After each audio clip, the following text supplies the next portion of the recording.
A tree produces many fruits but selflessly offers them to others. All year round, the tree dutifully offers shade and shelter regardless of mistreatment by man or animal. Even when a tree is cut, it grows back with determination and strength, ready to serve the world again. The tree and qualities of a tree give us profound insight into the art of living in this world while simultaneously remaining completely aloof. Chapter 3 defines the practice of karma yoga, the technique of achieving spiritual connection with God through our daily work. Describing the life of true karma yogi, the Bible also affirms, be in the world but not of it. Yagyarthar karmanonyatra lokoyam karma bandhana tadartham karma kaunteya mukta sangha samachara. Work done as a sacrifice for Vishnu has to be performed, otherwise work causes bondage in this material world. Therefore, O son of Kunti, perform your prescribed duties for his satisfaction, and in that way you will always remain free from bondage.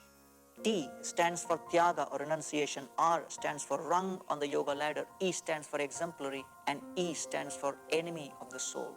T, TYAGA renunciation, takes us through verses 1 to 9. At first, Arjuna displays the typical confusion of an immature spiritualist. He thinks spirituality means retirement from active life and adoption of asceticism in strict seclusion.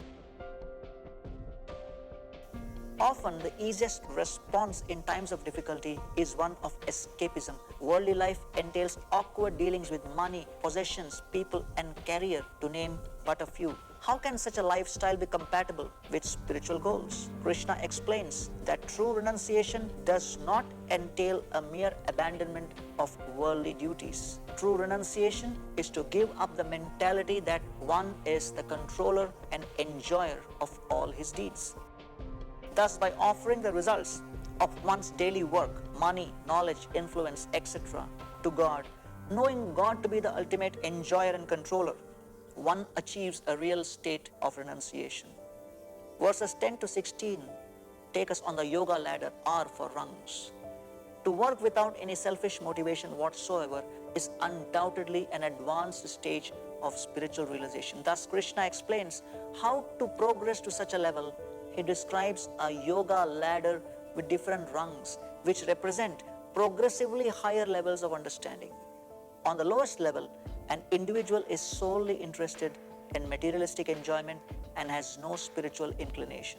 One state higher is karma kanda, where one still desires material enjoyment, but now tries to achieve it via religious observances. When one realizes the futility of material enjoyment, they progress to Sakama karma yoga, where one begins to offer a portion of his results to God, but still maintains some material motivation. At the next stage of Niskama karma yoga, one accepts whatever necessities he requires to maintain himself and offers everything else to God. Those who progress to this level of spirituality break free from all karmic implication and become peaceful and liberated. Verses 17 to 35 take us to the theme of E, exemplary. Thus, karma yoga is outlined as the practical process by which one overcomes his material attachments through working in the world.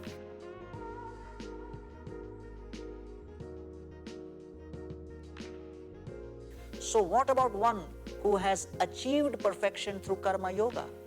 Do they need to continue working? Can they retire and simply meditate on God now that they are free of all selfish motivation?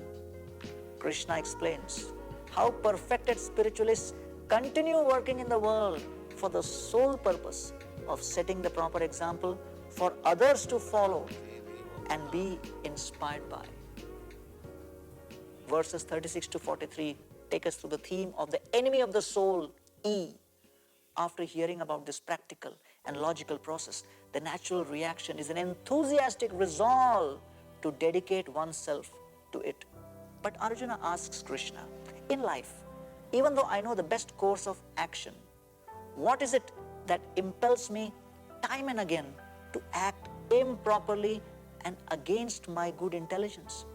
Krishna then explains, The root cause of this phenomena is the eternal enemy of the aspiring spiritualist, lust. The inherent quality of the soul is to love, to selflessly serve without any personal agenda. However, when the soul descends to this world, that pure love perverts into lust, and one ceaselessly tries to enjoy in a self-centered way without proper regard for others. The way of lust impels one to seek immediate gratification and abandon activities that actually benefit them. In this way, lust cheats one of a progressive and happy life and offers only meager, instantaneous and temporary gratification in return.